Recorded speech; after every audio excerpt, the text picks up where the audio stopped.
welcome one and all to Novice DMing, where you are welcome, you are encouraged, and you are amazing. Just like some of the amazing people that we got here at our table. We got the amazing Sami, we got the amazing Kordell, and the amazing Monika. And I'm Liam. Hi. And then there's Maud. Maud? It's an opening for like a 60s show where they're like, and here's this guy, and then there's them, and then there's them, da-da, and they're the family. It's a pronoun show? And then there's Maud. Everybody's they, them, him, she, her, and then Maud. Yeah. Well, it's just because. And they were not talking about a character; they're talking about the fashion era in Britain. Yeah. They were like, here's Maud. Just imagine just creature like don't hug me, I'm scared, like. Or like too many cooks. Yes, that's the vibe of the show cooks? is called Maud. You gotta look up too many cooks. Yeah, look up too many cooks. Gotta look up too many cooks. 100%. It's on YouTube. Yeah. We'll go with that. Welcome to yegVMP, my friends.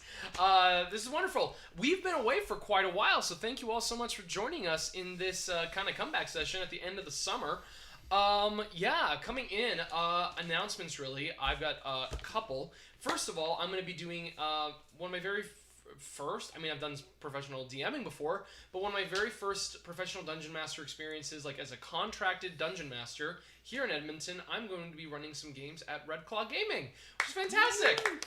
I'm running the Fandelver and Below, the Shattered Obelisk campaign, so I've been studying that for the last little bit for the summer, and I'm going to be running it for their youth league, which I believe is the Griffin Guardians, or the Guardian Griffins. It's really, really cool. I'm really excited about that, because I'm also going to be joining them next Sunday to do like character creation, because apparently nobody likes to do the numbers stuff, and that is my jam. I'm all here to tell you what proficiency means, and I love it. Go Griffins. Yeah, go Griffins. Edmonton, the Edmonton Fringe Festival is done, and now I'm getting ready for Edmonton, my friends. First rehearsal is going to be on this Wednesday, so if you are in the Edmonton area at the end of September to the very beginning of November, please come on out to support Edmonton. It's a really awesome time, and it's one of my favorite things to be doing as an actor. So, yeah.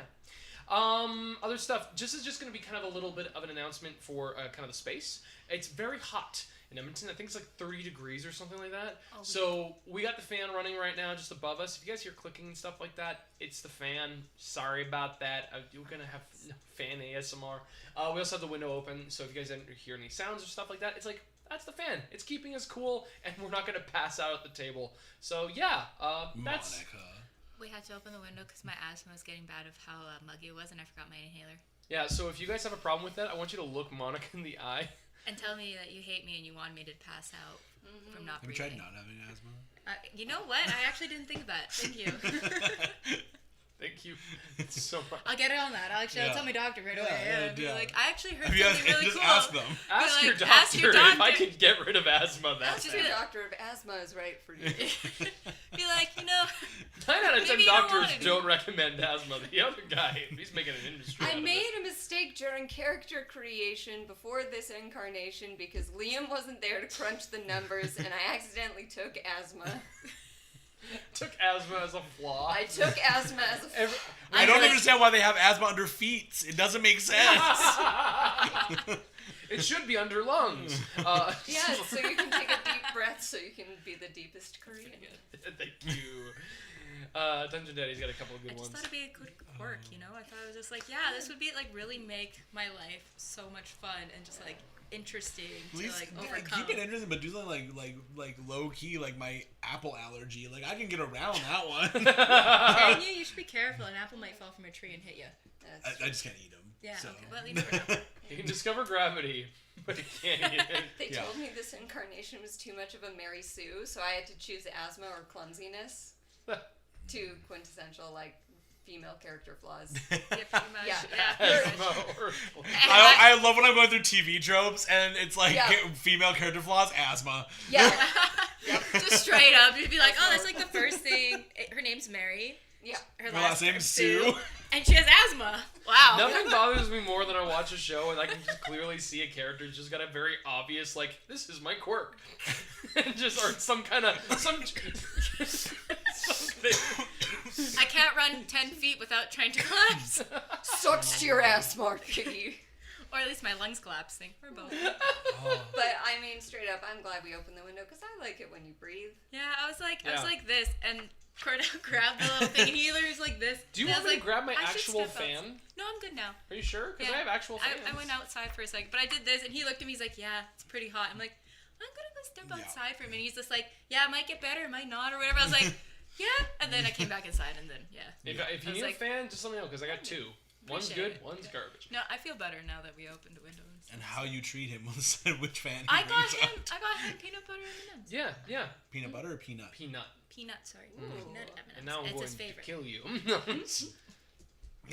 So, with that, I don't really have any other announcements. I don't know if anybody else has any other announcements. But yes.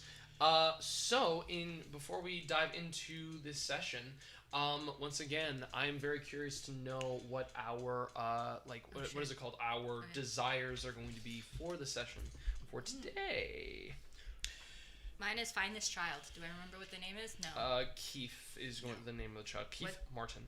Keith Martin. Do I know the other dude's name that he ran away with? Not solely platonically and not gay. I mean, if you want to give the information, it would be Lewis. His Lewis or Lou. Yeah. Ran away with roommate. So your desire is to find this child. Find that child. Lewis Pearson, by the way. Pearson, thank you. Yeah. Okay, find this child. There you go. Pretty good one. Who, Declan or Penny? What is our aim for ourselves? I want to learn more about the Anarchs. I want to learn more about the Anarchs. Yeah.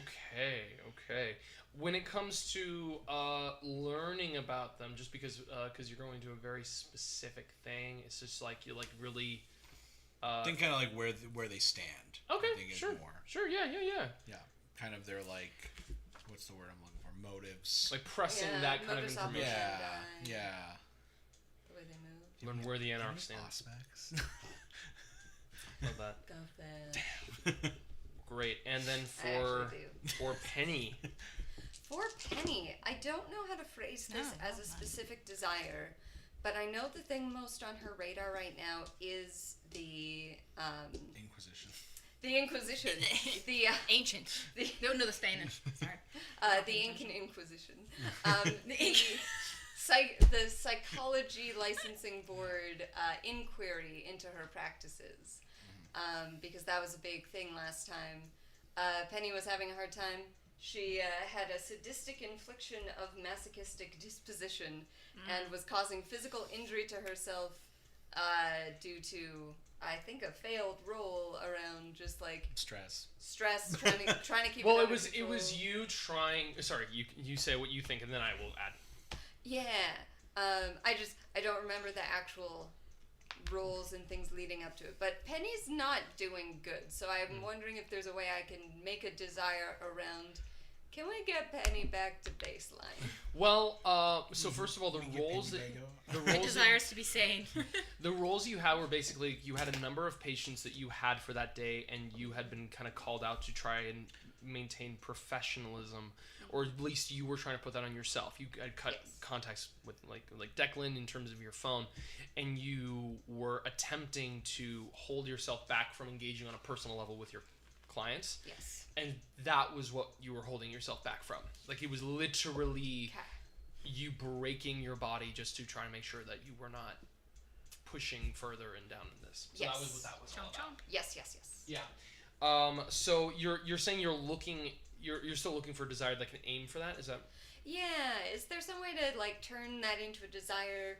Really, she's just like has not been doing so hot. I'm at 4 hunger. I don't know if it's just like no, hunger is always like a top desire, or if I have to like state that as a desire, or if I mean, like there's a lot of different things that we've kind of talked about. Like I think some of the benefits we've talked about for like aiming, like one of the biggest ones is that you recover willpower, like a level of willpower for stuff. I'm trying to remember every single one we hit, but essentially, I mean, if you're trying to get back to normal, you could literally have a desire just to feed.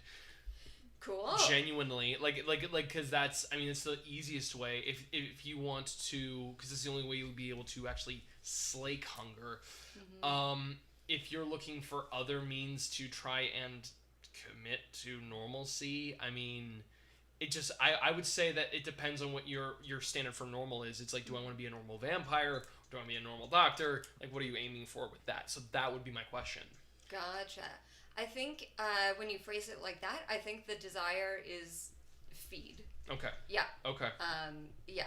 And I think with the feeding is going to lead to reestablishing normalcy. For her, normalcy is like the human pretenses that she is typically easily able to maintain.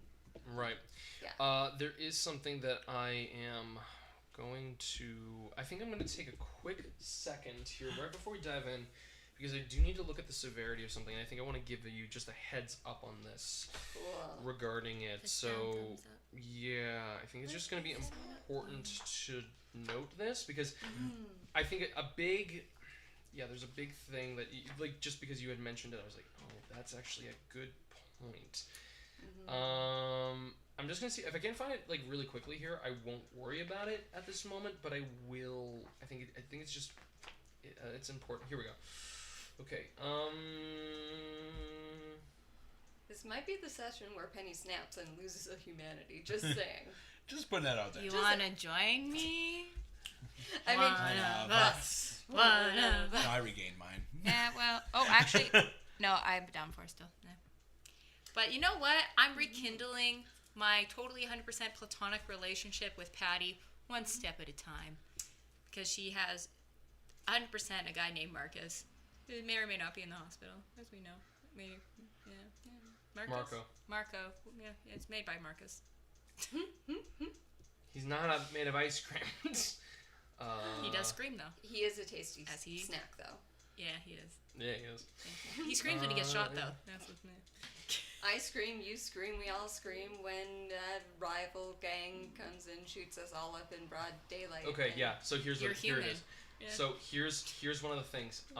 You would be aware of torpor, like yourself as Penny, because you had gone into a long suspended state of torpor as Constance to get yourself reconnected with the idea of like your own humanity. If you attempt to wake up in the next day and you rouse your blood essentially, let's see, if you attempt to rise for the night with a hunger level of 5 and that rouse fails, you enter torpor. So it's kind of like 5 will get you into the position of a dangerous level of frenzy. You would have to like roll to try and survive that. If you succeed on that but then still don't feed, what's your humanity at? My humanity is quite high. It is 8. So I'll let you know that if you get up to level 5, you do not feed, and then you attempt to wake up again, you will basically be in torpor for a week, which means that you are not active for that length of time in the story. Oh, dang. And that could have different implications. We've not talked about that kind of thing, because essentially it could affect, like...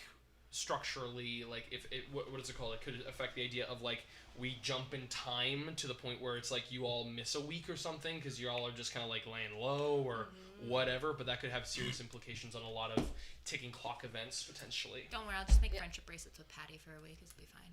Heck yeah. It's definitely gonna put you in a break period for writing your book, and really hard for you as a doctor. And you know what's probably my appointment. I can't go into torpor. You can't go into torpor.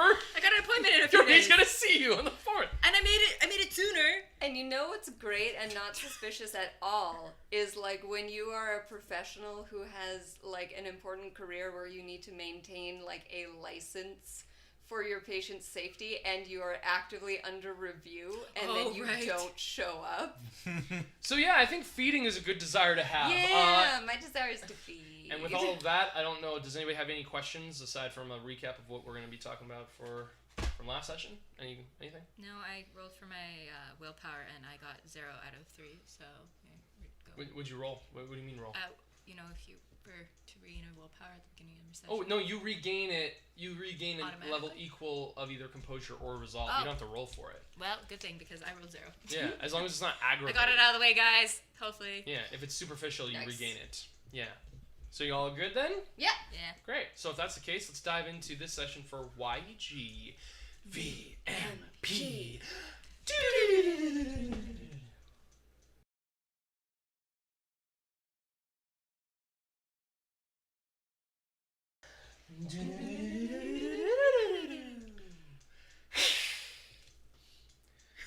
When last we left off with our kindred in the fair city of Edmonton, you had all basically come back from your time at Elysium. Came back changed, altered in some way by supernatural means by your own ally with Declan in the case of Gertie, causing yourself to be cloudy in your memories and experiences by facing off against one Mr. Glass. An individual that you do not recall really for yourself, but you both are very familiar with. Also, Leonidas, an individual that you guys had met at Elysium, who had talked about, I believe it was the, I have it written down somewhere. I just want to make sure that I get the actual name of it right. It wasn't Beaumont, it was Blatchford, the Blatchford district within Edmonton. There was a plan, kind of like trying to have 3 kindred essentially be the role models being sought out for that. That plan was fully rejected by y'all because it was tied to the Camarilla, and y'all nah. So you guys all left Elysium and all kind of took moments to restructure yourselves, kind of reconvene.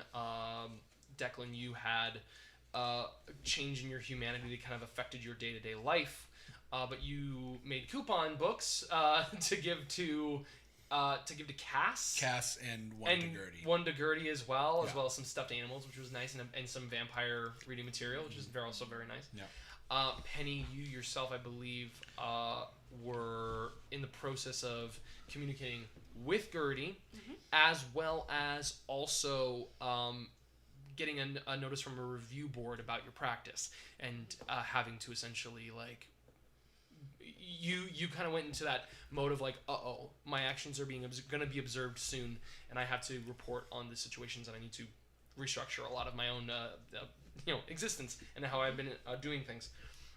And then Gertie, you being at the kennel, reconnecting with everyone, you had a party basically coming back from Elysium. Everyone was glad to have you, but you saw saw Patty, you saw Lux, and you also saw Cooper, but it wasn't Price. That was Price. When you had been there, however, you they were basically saying that they want you to come the next meeting basically to share all of your information, which will be happening, probably later in this night at a certain point. So yeah, but right now you've been tasked by Declan to help out with something that he's working on. There's an individual by the name of Arnold Martin, whose son is missing right now, Keith Martin, who withdrew cash using their bank card, and seems to have bought in some silver, and there's been a new hit down in downtown Edmonton where some more cash has been withdrawn from an ATM. And now, with the address in tow, Declan is going to be able to, has given you that information, because you also got a phone call from individuals trying to get you over to the Tavern on Whyte to meet with some Anarchs that you had met down in the Mill Creek Ravine a little while back. So, that is where we are going to be going here. Boy, howdy, guys. You guys are getting busy. So, there was a little bit of a talk about some ideas that, Declan, you could be able to give a helping hand to Gertie beforehand. What I want to know in advance is information that you have that you would have shared with Gertie, because you passed this off pretty quickly. Yeah. So I'm curious to know if there's any information that you have given Gertie just to know about the situation. And Gertie, you're traveling on one of the borrowed bikes, kind of one of the communal bikes that you guys have, correct? Or are you driving? No, I got in his vehicle. Oh, you're driving his car. No, we've gone in. Yeah, And to then- go to, because we thought she was in trouble. Right. Yeah, and we were like, we gotta go see. Yeah. Oh, that's right. You Yeah, went. so I you was went to the in appointment, his yeah. vehicle, and then Yeah. he's just like, dropped me off in the street and was like, can you go do this? Can you go do this for me? Or how do you ever say this? And then I was like, okay. And he's like, peace. And I'm by myself on Oh, foot. okay. So that's another thing I gotta know is actually where the fuck you dropped Gertie off. Exactly. I think I would have, knowing that The Penny was we downtown? were heading, if it's downtown and we were heading towards the, like, Whyte Ave, I think I would look for... Do not drop me off at a bus stop. You will die. I think I would probably go... I think I would take, like, a bit of a ways away, and I think, not a bus stop, but I think I would drop you over by the... funny enough, the old blood bank near the Health and Sciences LRT station. Oh, yeah. I know what you're talking about. I had a friend's mom who worked there. Yeah, thinking that you could at least jump the LRT and make your way in the direction. I definitely would give the names of both boys, and then I think I would tell you, like, the address as well.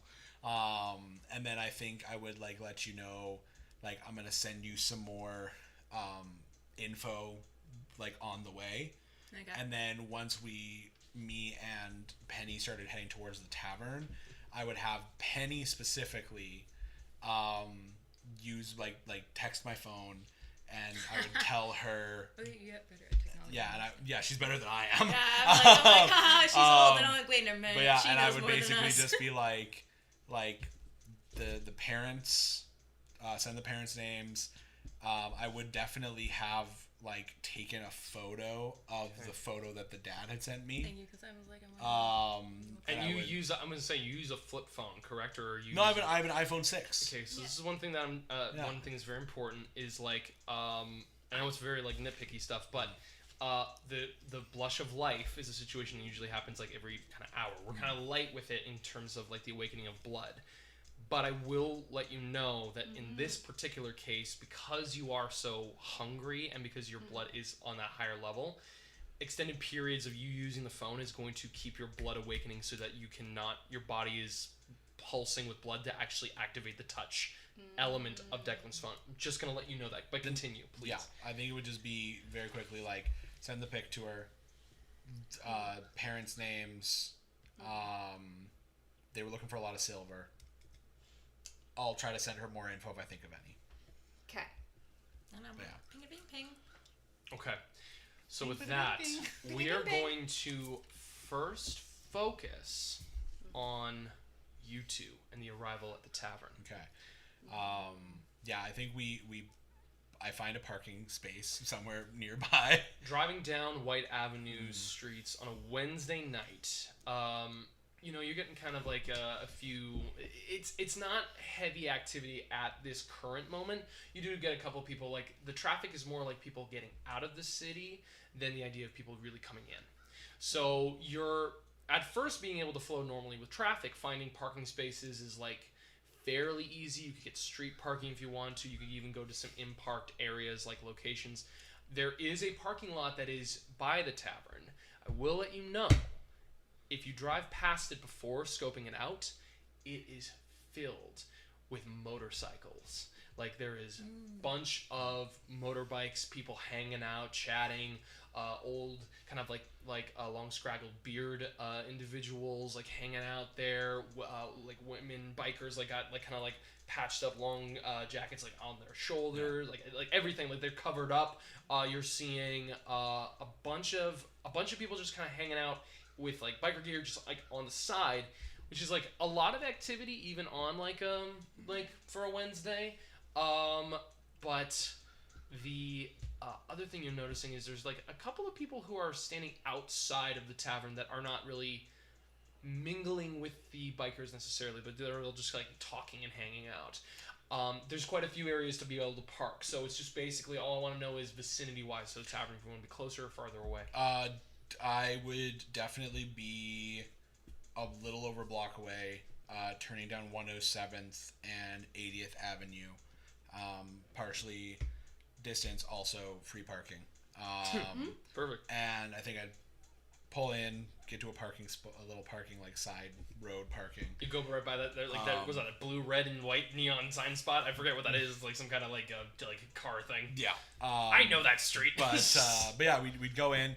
Then I'd be like, right. So I think that we're gonna be heading in there. Looks like from what I saw, there might be some individuals. Before that, I have something for you. It's three things technically. I'm gonna go into the back of the car and pull out this like thick occult book and hand it to you. And just, I don't know if you have this one, but it's there. That's for you. Also, I noticed that your place, I say this as your friend, is barren.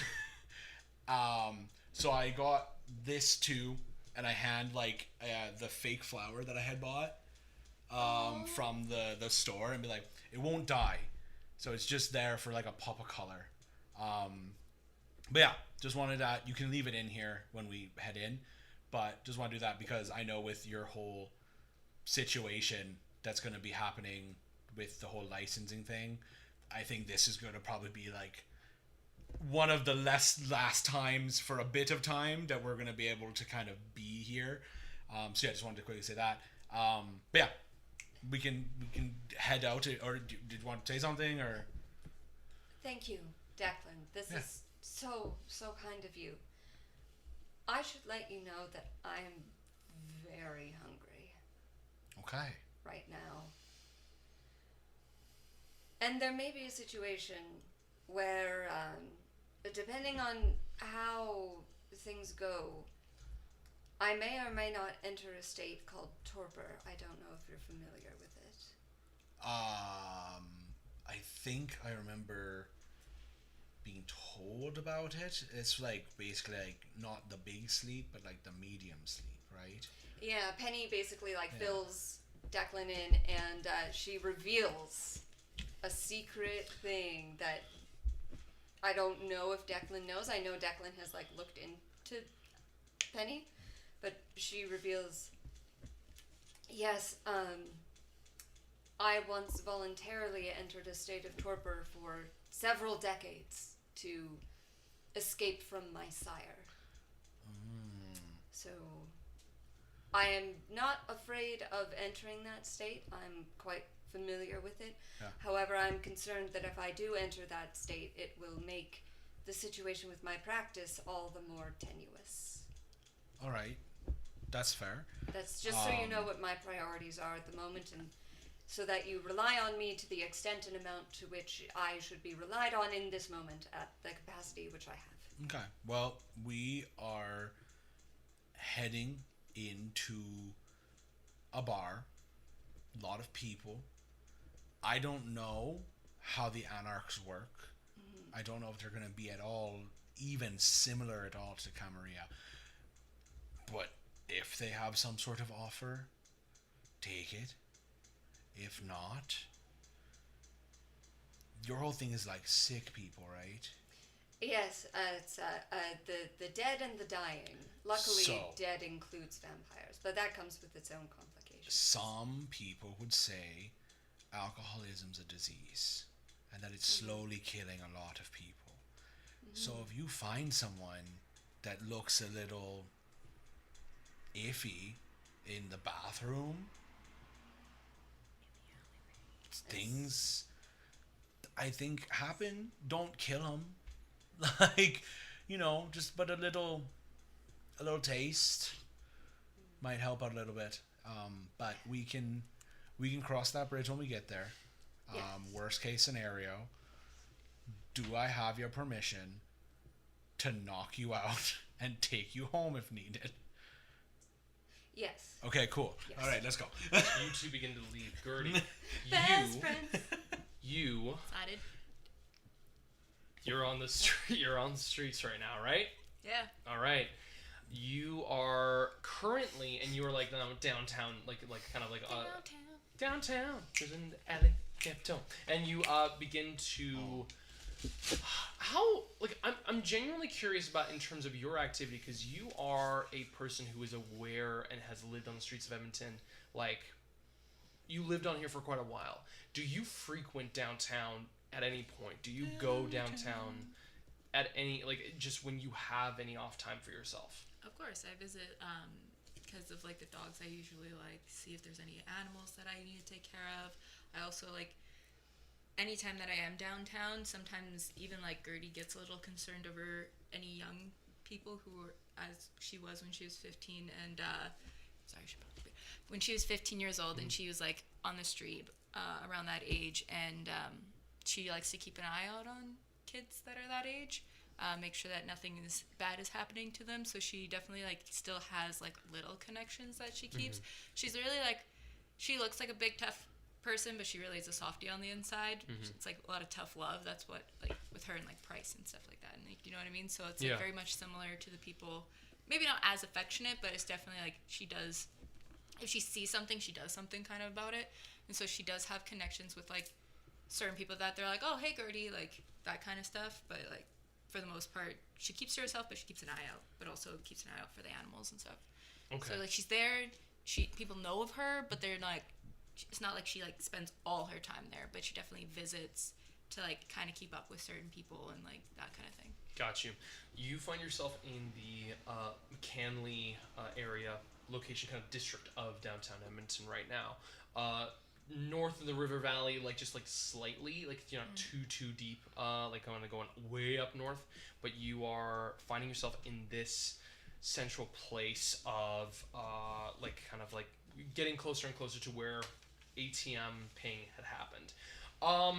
I want you to first, when it comes to scoping out the location and the area, I want you to be making your first roll here. This is gonna focus on. We're gonna go with intelligence. Of course we are. And we're going to start off with investigation. Not streetwise? Not at the moment. You son of a... This is going to be focusing on the particular location of just the actual ping area here. You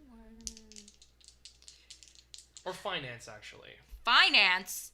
Unless, of course, you don't want to do any financial kind of like studies of the Why actual... would I need financial situation? She doesn't know jack shit. Okay. Make an investigation. She just knows how to spend her money and take money. Like... Perfect. That's finances. 1. Holy shit, 1. 1 success. Great. So, yes! Right. So we're in somewhere, guys. I'll give you a little bit of a paint about where you're going right now. You're going into just like a small little like case circle convenience store area here. Okay. Is that near the Remedy? No, that would be like up near the Jasper kind of space. Yeah, like no, you're so McKinley, as far as I remember, is near is it near Chinatown? Like I believe it is near Chinatown, or at least somewhere in that vicinity. Is that where like the art gallery is? Chinatown's like I was gonna say it's nearby. Down, it's nearby. It's like the art gallery, kind of area. And then it goes down into Chinatown. You're nearest. Like I think you're just east of McKinnon, essentially, like of that area. Okay, east of the Ice District. Oh, okay. That's exactly where I want to be. That's where the shelters are. Yeah, exactly. So you find yourself in an area that you're like familiar with. So you go right to the location of this like ATM machine that is just like inside of a convenience store. Looking around, you don't see anything that is too like it just like for you nothing is like kind of like disturbed or anything like that. Like there's nothing hokey or funky really happened at this moment. When you're like checking out the place, you also notice that there is like a security camera. That's exactly what I was thinking. Yeah. To the actual space, there's a security camera like catches you going right inside the actual like going into the convenience store. There's one person working at the till, and you can notice that there's like some guys that are just like kind of like walking, like kind of just like slowly gliding and looking at like all the different like sodas and stuff. Like they're just hunched over, hiding their heads underneath like heavy coats, just kind of looking at all the different vending machines, or not vending machines, but just different coolers that are in the space. I want to go to the 2 stumblers.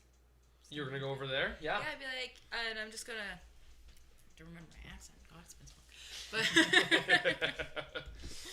his is easy. Mine is like, do I see their face? Like, do I? Yeah, you see heavy crease lines in their faces, like just as they're kind of like covering up. They got like toques on, worn out, like kind of like stubble on their face, like kind of darker, like deep tanned skin. Do I recognize them? Make a wits, and I'm gonna say, yeah, make a wits and streetwise check on this. Yeah. I actually have dice. Please be decent. 2. Wait, 2. 2. With the yeah, but it's not bestial. You would recognize one of them. One of them is a man by the name of Gordon. Gordon is he's like just he's been down on his luck. He's been living on the street for a long time. He's lived in shelters, but he's kind of like he's a man who is usually asking for like cigarettes all the time. Like he's a man like give him cigarettes or something like that, and he'll talk for a little bit. Like he's always very thankful when people can like give him a smoke, give him a pass, give him any kind of like you give him what is it called? Give him like give him a torch whenever he's using a pipe. Like he's like a smoking man. But right now you can see he's a little bit strung out at this moment. He's just kind of like walking through, just kind of looking at all the coolers. Hey, Gordon, is that you? Come up right like near him, but not too close. I don't, Be like, hey man. Hey. Gertie, right? Hey. You remember me? Hey. Yeah. It's good seeing you. Good seeing you. It's great to see you, man. Hey. Hey, what you looking for here? I'm just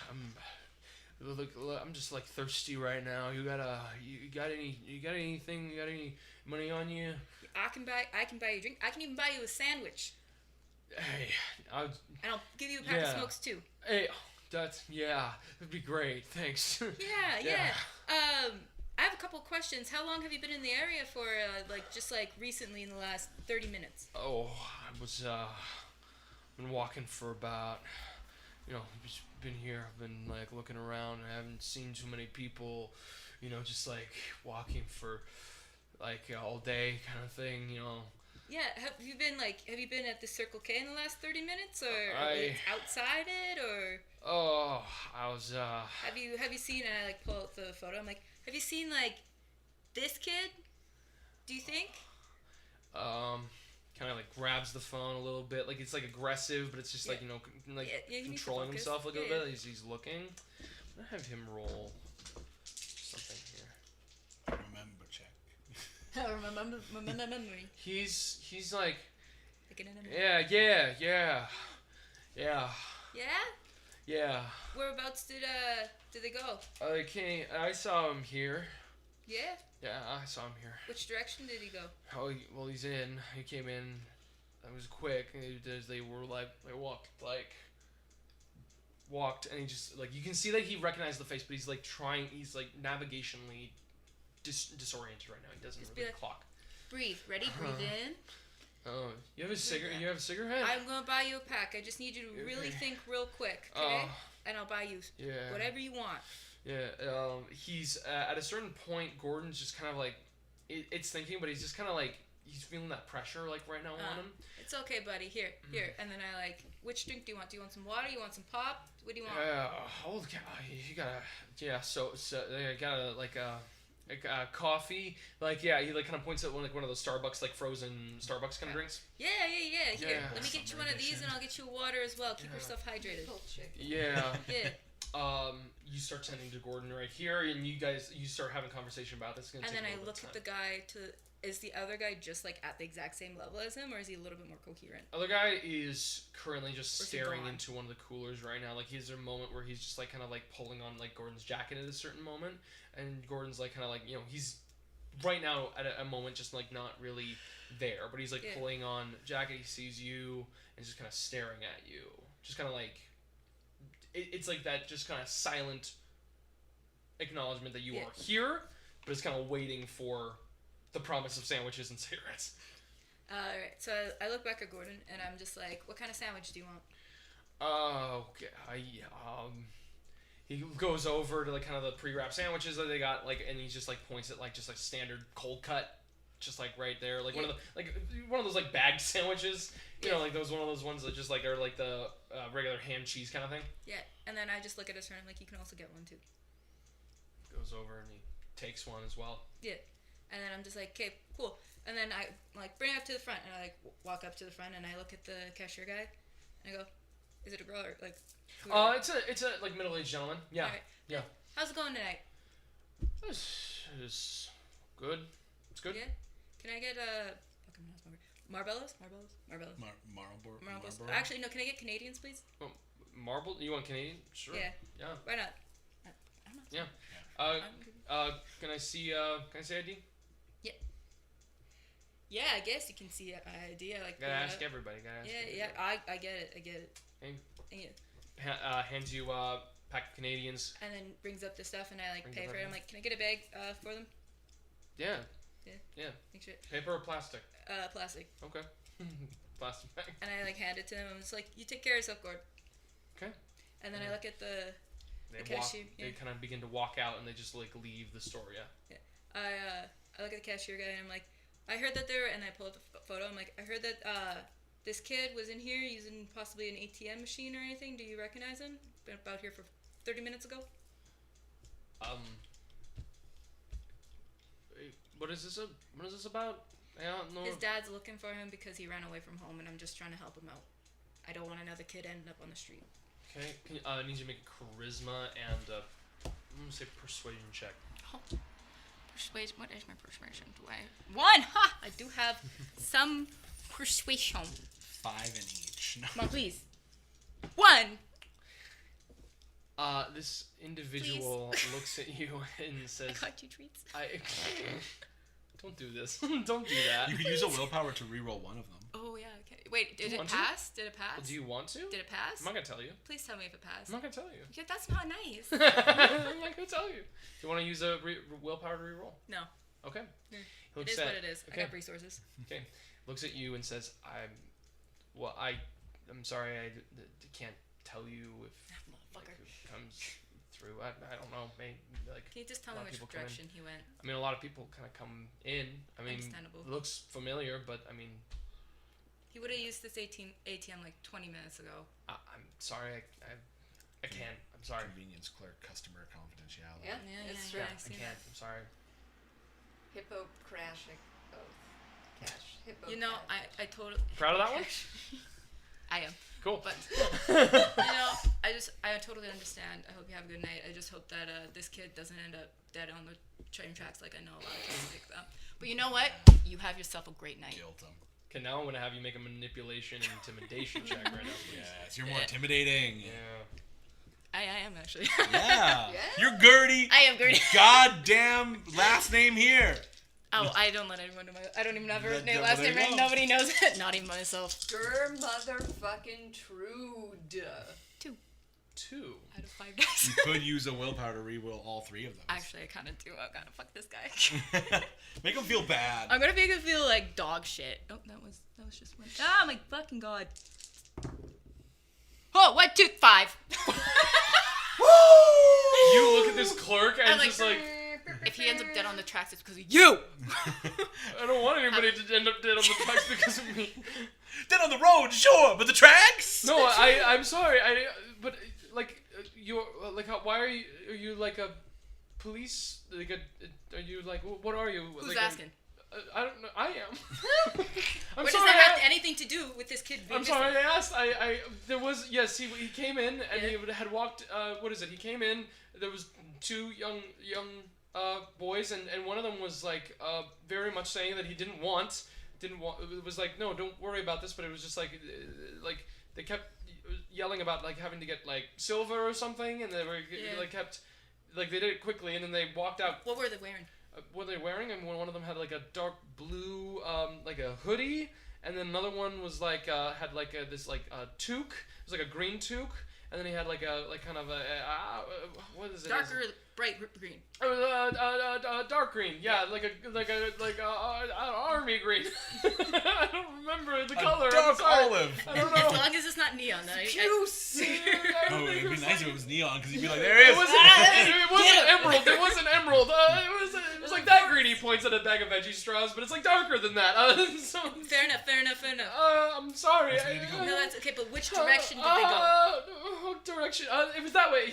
And he points down, going in the left direction. They went down that way, and they run. They ran that way. So away from McKinnon? They were actually. It was kind of like it seemed like they were going further and further, like past the shelter areas, and going into kind of like some more. Because kind of there's that bridge that goes like so there's a bridge and then there's Chinatown and then there's a whole bunch of tents. It's like almost like a.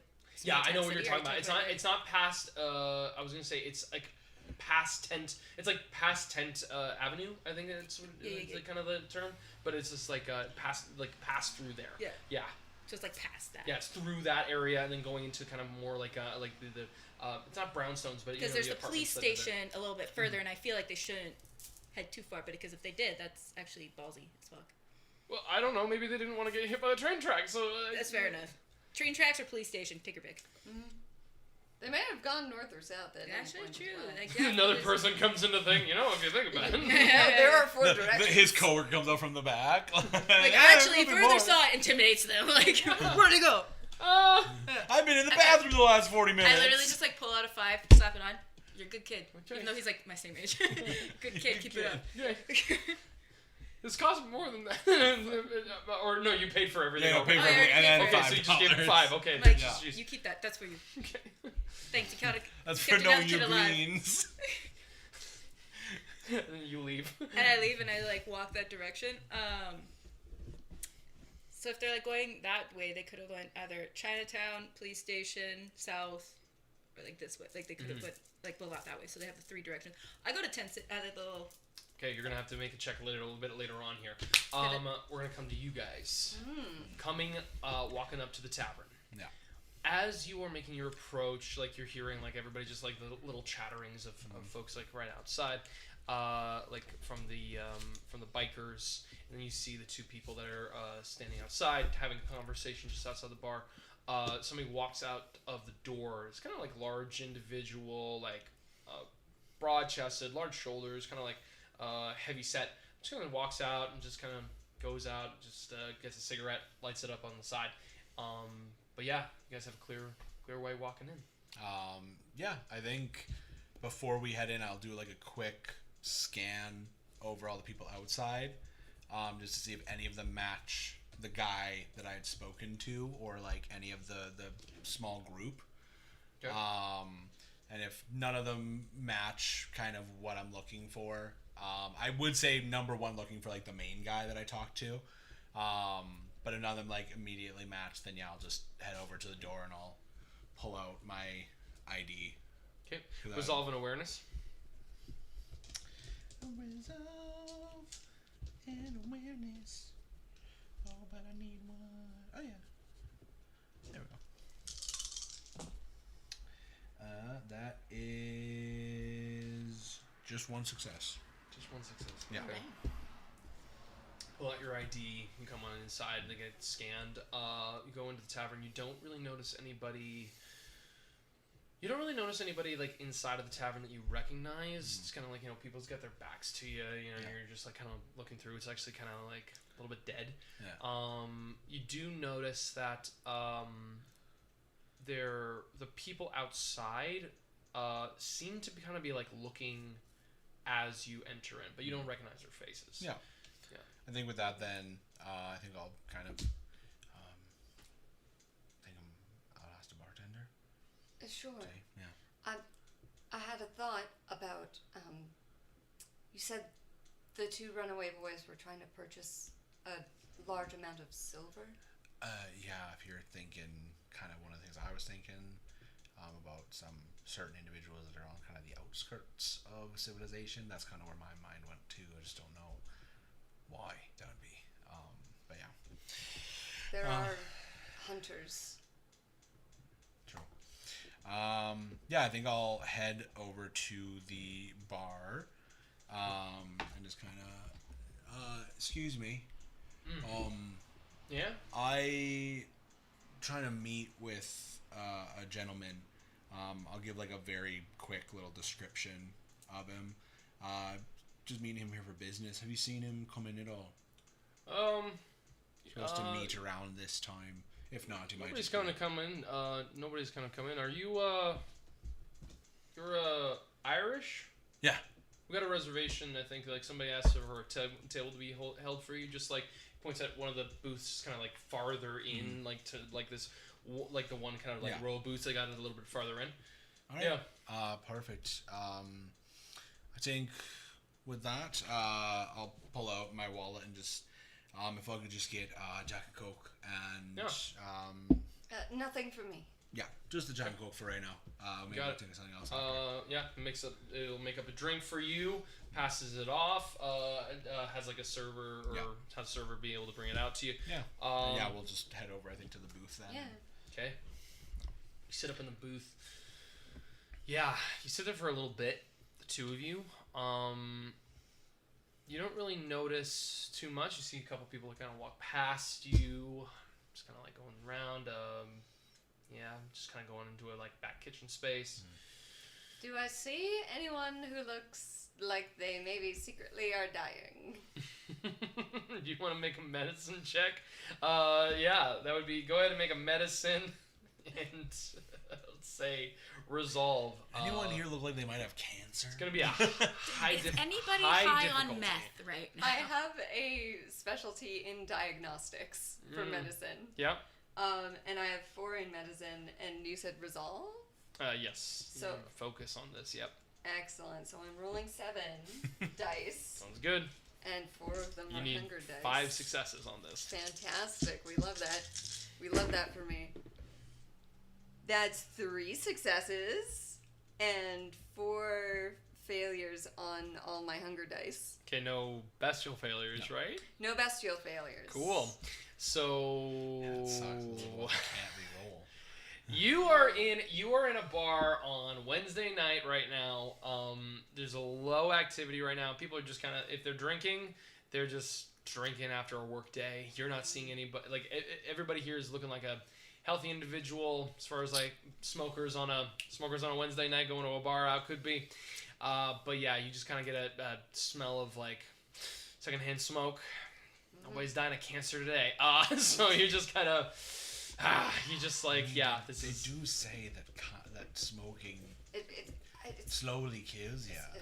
If there's still an opportunity for prevention and redirection, it violates the whole If one of them walk up to like have this meeting, then I understand if this needs to be like cut short. But I had a question about this thing. It's like, is it just like diseases and stuff, or like because you the car crash thing. So like, let's say down the line, if like Gertie were to stab someone and they were dying, yes, then you'd be fine. Yes, you'd be able to go. Okay, interesting to know. It's about the principle of mercy. Oh, okay. It is about ensuring my own survival in a way that doesn't harm others, and in a way that prevents pain as much as possible. So sometimes the merciful thing to do is if someone is in an extraordinary amount of pain without remedy or escape, sometimes, and very ominous, tragic backstory moment, sometimes death is the more merciful option. And she just like trails off mysteriously. Just full on soft dissociates for a moment. Dun dun dun. All right. Anyways. I'm gonna keep looking. About Let her have her moment. About 10 minutes go by as you're kind of sitting here, and you notice at this point someone enters in from the 2 people that were like outside, the couple that was outside before, and they sit at the bar near kind of like where it actually crosses over into like the actual pathway leading out to the door and leading out to where your booth is. see walking in, there is the one man that you had met before that was in that full group that kind of was singled out. Yeah. You called out before. They walk into the bar, and behind them is a woman with kind of like a highlighted white hair, like kind of like a full, it's not a bob, I think it is a bob actually, kind of like haircut, like up to her neck, kind of like the hair kind of folded in towards like her actual like neckline. It's got kind of like a bangs shape, so you see her full face is kind of like framed by it. She's wearing like rectangular, like square framed sunglasses. She is pale white, wearing a high neck black trench coat, and you can see that she is like kind of like aged, but in about maybe like a 40-year-old woman. She walks in coolly with kind of like a light maroon lipstick over her face, like over her lips, and a little bit of a blush makeup on her cheeks, giving an illusion of life. She walks in, you can hear like a step of like hard boots walking towards you as she approaches. The male figure beside her, kind of like brown hair, you know, himself like a little bit of like a hardened rectangular jawed face, strong in his own build. He sits with his back to you a couple of booths away. And then this individual stands, sits down with her jacket, looks at you, and takes off sunglasses, and you see piercing green eyes, almost like emerald eyes. She sets the glasses to the side, and she says, "So you wanted to have a meeting with me?" Yes, I'm assuming that the other individual told you that I went and found a little group. Basically, I'm just gonna come right out and say it to you. I myself have no connection in this city. I am a neutral party for the time being, and I have seen the way that the other side does things, and I'll be honest with you, I'm not a fan of that. I wanted to meet with you to basically see, I don't know if you're interested in it, but like give you whatever information that I was able to glean from the others, see kind of where you stand. And I'm personally, I can't speak for my friend here, but I personally am okay stepping away from the neutrality if it feels like it's the right thing to do. And I've met a few individuals who I think have different causes, a few different individuals who have things that I don't agree with, and I thought the best thing to do would be lay out my hand and see what you have to say. And if this doesn't interest you at all, I completely understand. I've never met you in that case, and I can go about my life just as you can go yours. But if there is any inkling of you actually wanting whatever we have, you thinking that we might, or I might, be a bit of a fit for your organization, whatever else it may be, I thought I'd at least put that out there for you.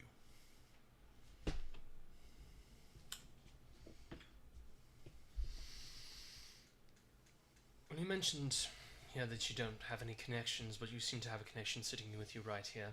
Now, I know what you mean by connections. But Yes. Yes, of course. But this one here would be a connection within the city, yes? I will again full honesty with you, because I believe that's the best policy. There are two individuals within the same lifestyle as you and I that I have a friendship with. Bit of a professional situation. I myself am a private detective on my personal time, but a bit of a personal, a bit of a professional connection as well as a friendship with two individuals. This is one of them who was able to come with me here today. She's a bit better at the meetings thing than I am, so I thought having her here, if she felt comfortable talking as well, depending on what she feels as well. But basically, I just wanted a friend around. I find that it's been alone for a long time, and I find it's better to sometimes not be alone. Penny makes a quick mental note about like this breakthrough progress and is like secretly very proud of Declan as like a therapist, but keeps all of that shit to herself. The woman in the booth looks at you, says, I think it's important for us to be able to make friends. Being able to bring them with us can be quite necessary in a lot of cases. Do you wish to speak at all on this? My name is Dr. Penny Potts. I'm an independent actor. She extends a hand. It is not gloved, but you just see that she's got kind of like long nails, like kind of long nail extensions, just with a little bit of a white highlight tip. Kind of like shakes hands with you. My purpose here is simply to support my friend and colleague. I confess I am not as familiar with the situation as he is. I also am interested in the prolonged safety of my own business and practice in what I do. And what would that be? my name is Dr. Penny Potts. There's a lot of different doctors in this city. I'd like to know exactly the specifics of it. I mean, this person just said that they are a private investigator. We also have their cards, so we knew exactly who we were dealing with and we could talk about. I don't know a Dr. Penny Potts. I don't know your particular practices. Penny, just calmly, reaches into her purse or whatever she's got, pulls out one of her own business cards. Her clutch. Her clutch! Takes it out, Snap. looks at it. Snap. So you're a psychiatrist. Psychoanalytical therapist specializing in IFS family therapy. I understand. Alright. Well, it's just great, I guess. So, you're interested in breaking neutrality then? The idea of having no connections and being able to... What exactly it is that you want to do? What do you think you want to contribute? What is it exactly you're aiming for? To be quite honest with you,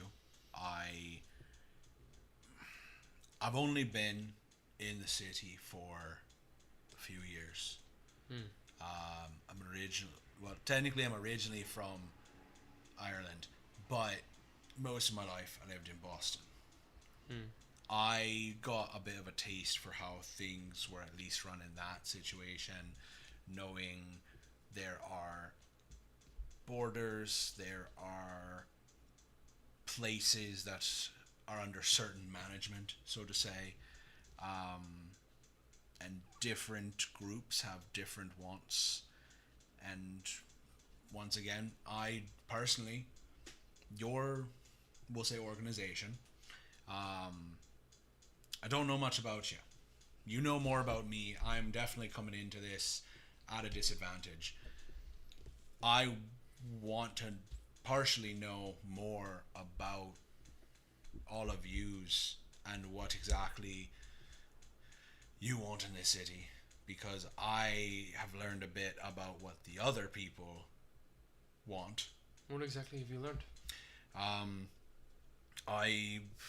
I know that there's a pretty messed up individual with a disco ball for a head.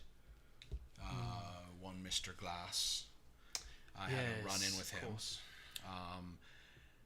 One of my friends had a bit more of a run-in with him, and I didn't like how that went, and I did something that I regret.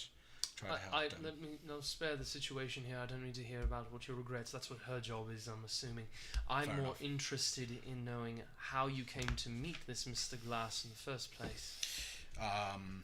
Another individual tied to that group as well. One Leonidas, I believe his name was. But we can call them the Camarilla. We know exactly who we're talking about. All right, cool. I've been in a lot of places. I don't know who all is fine to hear it. So yeah, one of the Camarilla, one Leonidas, he approached my other friend and gave them an invitation. We crashed the party in a sense. Yes, an invitation to Elysium. Yes, and Oh, so you met him in Elysium. yes, And you're still here. yeah, we went up. Leonidas had a talk with a friend. I believe the bits that you kind of mentioned, they were talking about some sort of like vampire only area, like a spot that could basically like kind of farm people. Having you know a bit more detail. Are you at all familiar with a group which calls themselves the New Earners?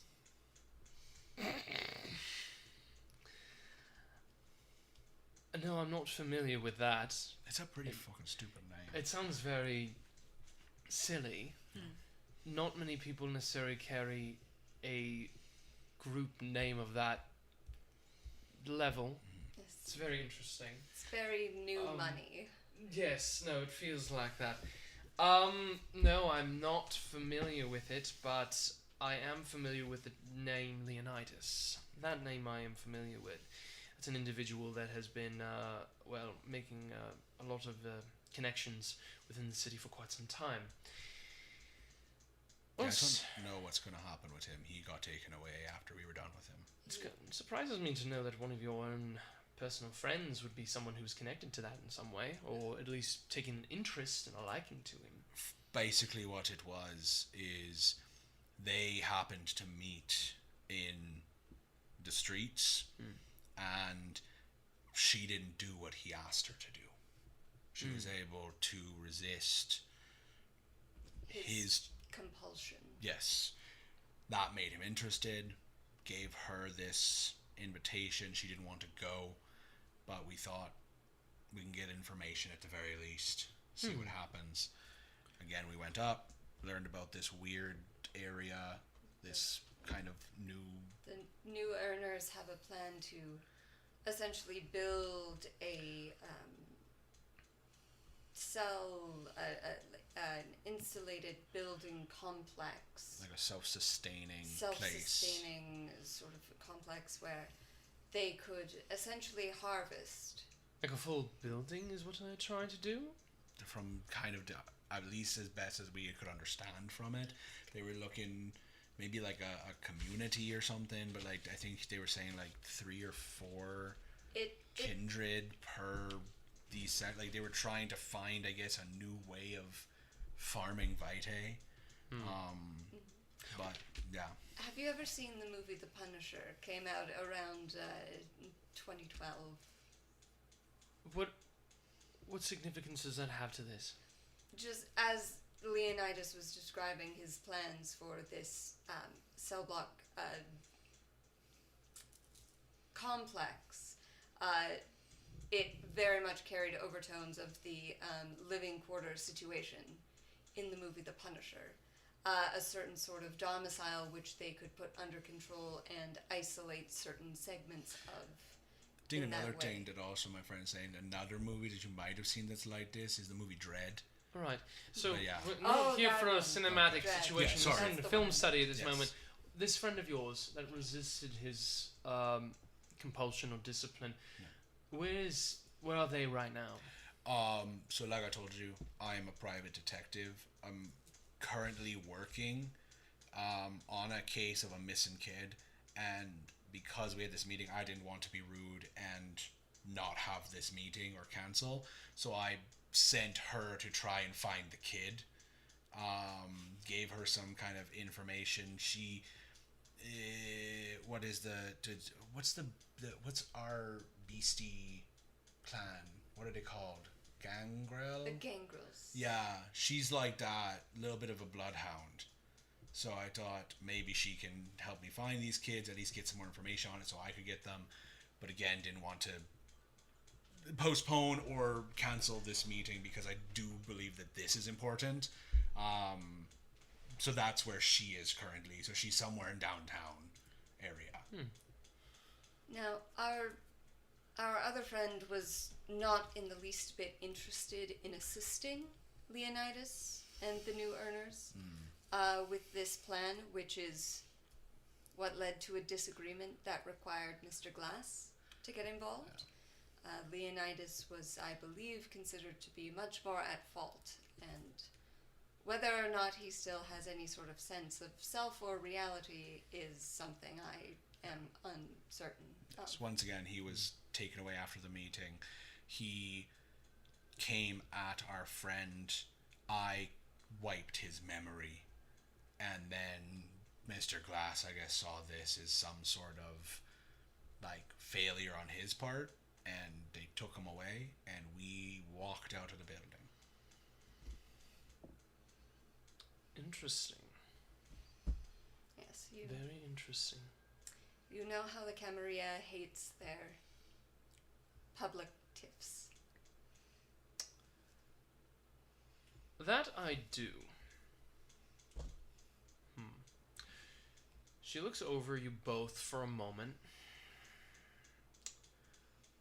She says, so in sharing all this with me, I'm very curious. You both seem to have a level of judgment against the Camarilla's actions, and I don't blame you for that. Have you followed up at all with this Leonidas individual? Have you followed up to understand exactly what his own personal motivations were? Have you, or this whole community thing, exactly, have you looked more into that? Anything of that? Personally, this, I believe, only happened like a few days ago. We came back. Friend needed to recover. We kind of as a group need to recover. This all happened after I had got in contact with your individual. And merely at that time, I just had a little bit, I had the idea of the new earners, I had an idea of Leonidas. The rest of this all happened relatively recently, and I personally have not really looked into it yet. Just learned some of the individual specifics recently, because it was just our friend in the conversation who she told Penny. Penny relayed to me a bit. I'm looking to look into it, but I think we can all agree that one thing that would be deeply detrimental to all parties represented here would be an unsubstantiated grab of power by a faction of the Camarilla. I don't think any of us would like to see the populations be thrown into chaos in any way, and I think it is also quite obvious that as to independent actors and independent contractors, our resources and capacity to investigate such things or mount any sort of resistance are very unlikely to succeed. Hence why I assume the sharing of information with a larger, more protected faction, or even, I personally am not expecting any sort of alignment or alliance. I I quite prefer to remain an independent actor. However,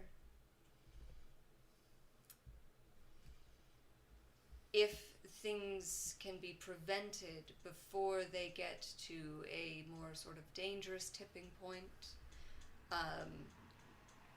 I think that we would have been remiss had we allowed the situation to get any worse without informing other groups and populations and kindred living in the city. I think it is, on our part, a preventative measure, though I don't claim to speak for Declan. Do you mind me asking you about that for a moment, about the idea of a preventative measure and the danger of this? What exactly is the danger of this, exactly? What is the preventative measure preventing? In my mind, it's preventing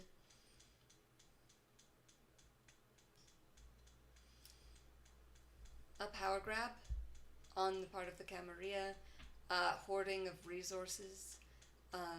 Well, it seems like there's a hoarding of resources between only a couple of individuals with a dumb fucking name. Not the Camarilla itself, however. You may very well have a point there. But then this is the question I then ask, is what is the danger then? With, what, how many people exactly in this? Like kindred, I think it was something like 3 to 4. So 3 to 4 individuals, which realistically could also be you and your friend who's not here. All of you trying to find a home for yourselves, if you're all going to be doing that and finding a dominion that you could be able to hold healthily and stably and potentially being able to still maintain the Masquerade, which we all still follow. I personally, and I could be wrong, and I am biased, I'm not a fan of the Camarilla, never have been. But I think for me, the danger, it may be one that's in the future, but if they were to do this and it were to work, and they were able to find ways, and you personally, I don't know your situation, but I know for a lot of kindred like ourselves, I'm sure there are some of your people as well, actually going out and finding and keeping the Masquerade and finding Whyte, finding a way to feed, can be difficult. It can be hard, and personally for me, I can take in dead blood and I'm fine, and that still can be hard. If these individuals, these fucking idiots with the dumb name, were to do this and were to find that it works, and they're the ones connected to the Camarilla, then the Camarilla just continues to do this and bring more and more of these, and then they are fully fed. They have all of their people in one space. They have their connection, and it makes it a lot harder because those people that are living in those complexes in these communities, they're coming from other parts of the city, which doesn't just mean that they're going to have more and easier ways of feeding. It means that everyone else is going to have a harder time of feeding. It sets a dangerous precedent if they are successful.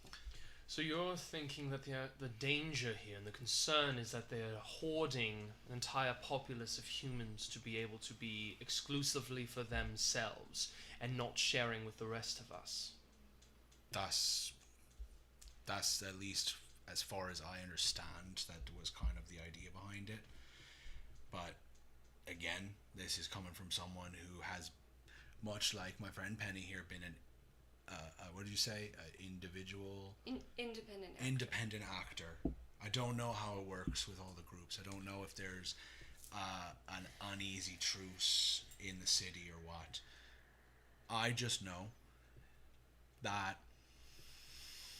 in my experience, which to be honest is not nearly as much as my friend here or some others, Camarilla, they more or less like to take. They like to hoard. They like things to go their way. And I know that that would make it a lot harder for me, a lot harder for my friend.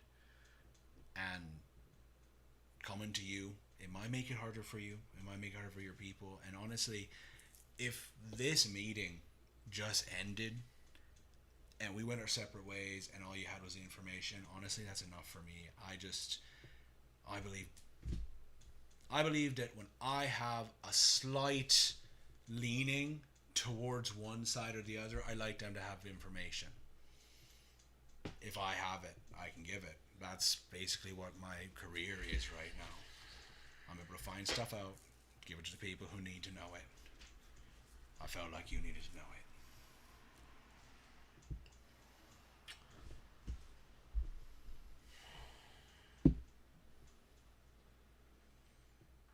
I find it interesting for myself that you are saying you want to wipe yourself of neutrality and to pick a side. And then are also, in the same few moments of conversation, being able to say that I also find if I just move past it. After just giving what you know.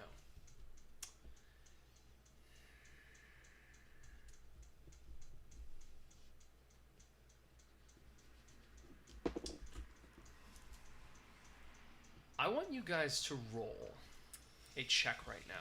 And this is going to be a situation, Declan, I'm going to have you be the main pool of this, but I want you to tell me, like, if this is going to be interesting, because there's going to be like an assisted roll, which is like giving it a single pool, but what I'm going to do here is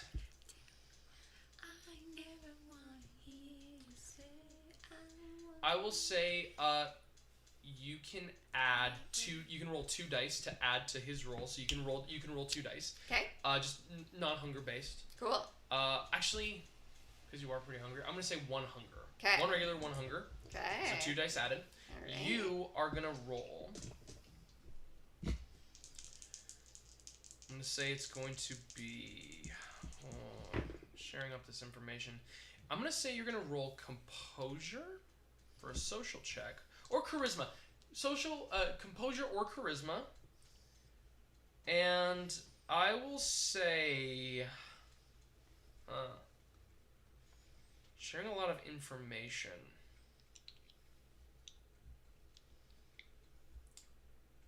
Yeah, because he's a nice Part guy. of me wants to go with either persuasion or academics or etiquette. No, not etiquette.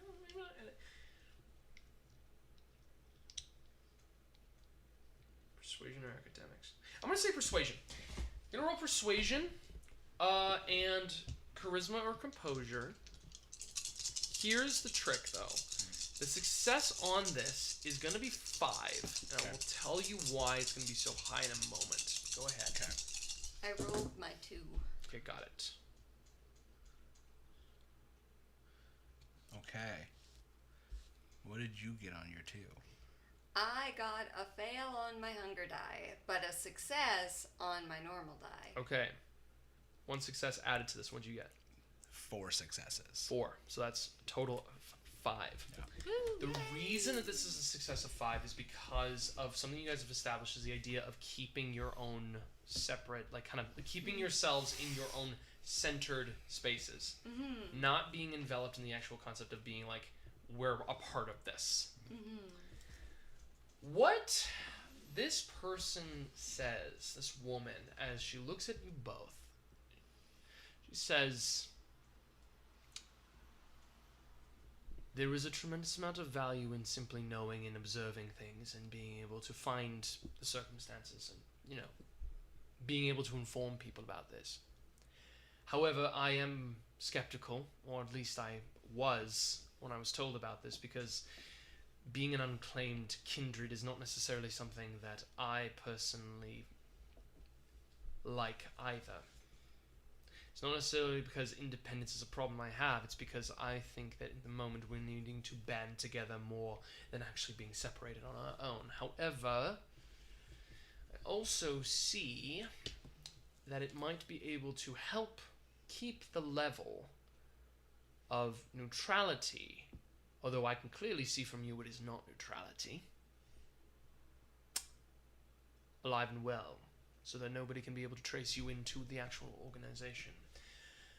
I don't know if you know much about the Anarchs in general, but we ourselves are trying to work against the Camarilla. It's not necessarily a truce that is here. It is right now a very fickle hold that we are trying to grab positions within the city. Now, we need more soldiers than ever to be able to be a part of that, but I don't necessarily think that is something that you two could contribute well to. This other individual sounds interesting, but right now they're not here. So, we're going to leave that where it is. But what I am very, very concerned about here, about you two, that will allow me to also make sure I'm not going to involve you into our own business, is because I really think that right now, you two need to get an education for yourselves in a different matter. You've shared information with me. I'm a little bit nervous that you don't really know what is going on in the city. You don't really know what's at stake. You talk about the Camarilla as if it's this big bad situation. The Anarchs aren't all good as well. I can let you know that we're not all good.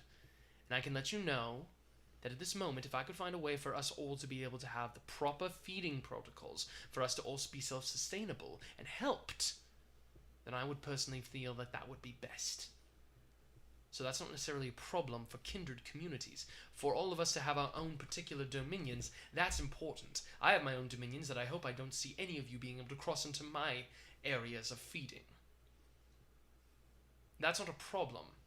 That's something that we have to make sure that we respect and consider within our communities. However, there are some other threats that the Camarilla hold against our own kind.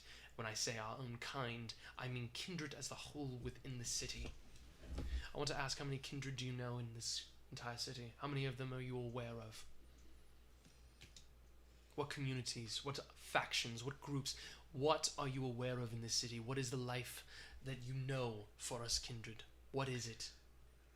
Personally, obviously, those dumb new earners, some of the Camarilla that were at Elysium, ourselves. I know that they're on the outskirts. I think there's like some sort of biker gang. I'm sure there's other individuals, our other friend as well. So honestly, for me, a handful, if that. I myself must claim near complete ignorance. I have left the world of Camarilla and Anarchs behind quite a long time ago, and I, up until now, maintained a policy of the less I know, the better. I kind of fucked that up. Well, That's what friends are for. Well, I'm going to let you know right now that that's not going to be good enough in this actual situation for you to be of a benefit. If you want to actually be able to help, you have to understand your community. There's a lot plaguing this city right now. A lot of things are a problem. I think that a detective like you could be able to snoop around, and you might be able to actually understand what's actually plaguing some of the individuals that are in this city.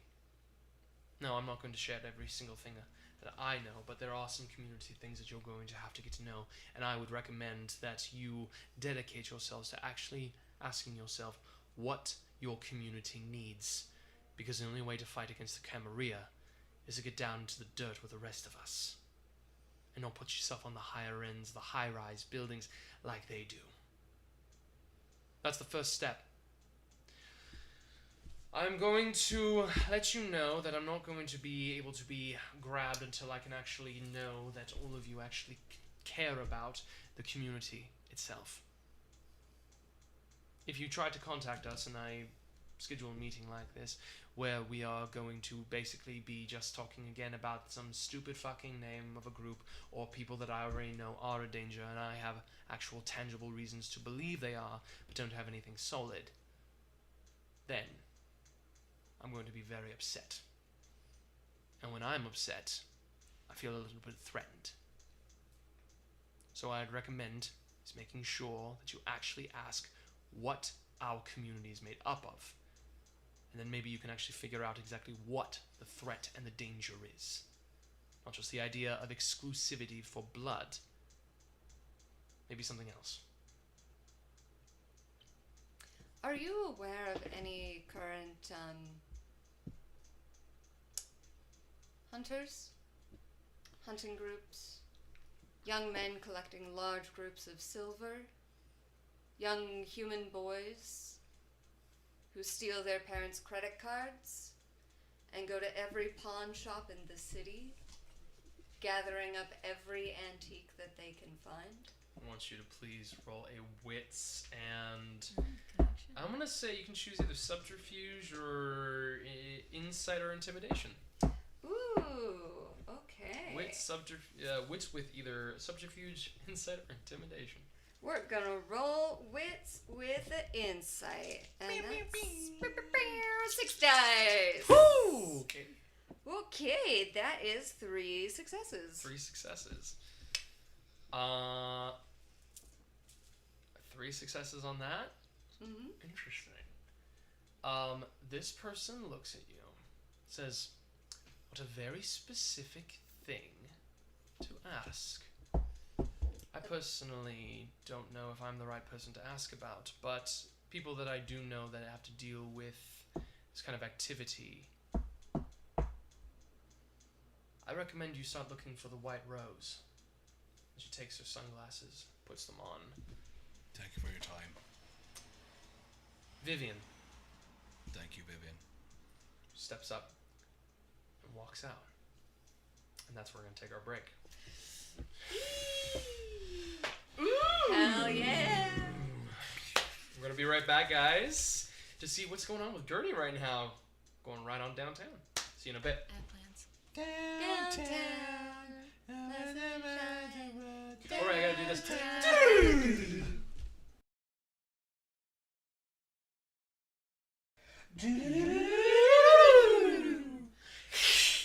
We're back. Word up. Gertie, What's up? we're focusing on you for a little bit here. Excellent day. Yeah. Now, I'm going to let you both know this. Any kind of information opportunities to pass off to Gertie will not happen for the next 2 scenes that you have of your exploration by yourself. Awesome. Okay. Gotcha. Okay.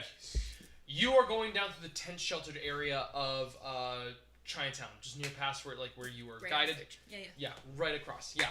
So, I need you to first scope out. You're going to be trying to stalk and find any tracks and trails of these boys. So, we're going to do a survival and we're going to do a resolve check. Survival and resolve for yourself. Holla. 2.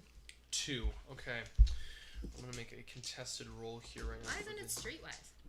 Because that's a social check. This isn't social. This is you physically looking at the environment that you're around. Okay, 2 successes. So, walking down through 10th Avenue, kind of going past shelters everywhere, you're seeing police vehicles all around the area, getting in everybody's business, and you're seeing pedestrians driving through, quickening up their paces. They're coming through this area. You're seeing people who are calling out, screaming out into the night, and talking with each other as well. You're seeing just the regular business and the regular day-to-day of this particular area in the street. Most of it's on top of the bridge. Well, it's not. This isn't on top of the bridge. This is down into the actual. This is actually in the community of Chinatown. In this area. It's not on top of the bridge area. There's actually through the through the avenue and through the street. Okay. It's funny. You're going in the direction that you were set, but the problem is that you're not seeing anything that it could be clearly identifiable. You're not noticing the boys' clothes. You're not noticing anybody who's even seen them. So yeah, you're just going going in this direction. That's not really what I'm looking for. Okay. What are you looking for? Specifically, I'm looking for people I know, specifically drug dealers that I do know. Okay. You're looking for drug dealers, somebody that I know that I'd be someone who has a lot of connections and a lot of eyes and usually isn't it's the head distributor, how I can't remember if there's a hierarchy, but there's not the people that are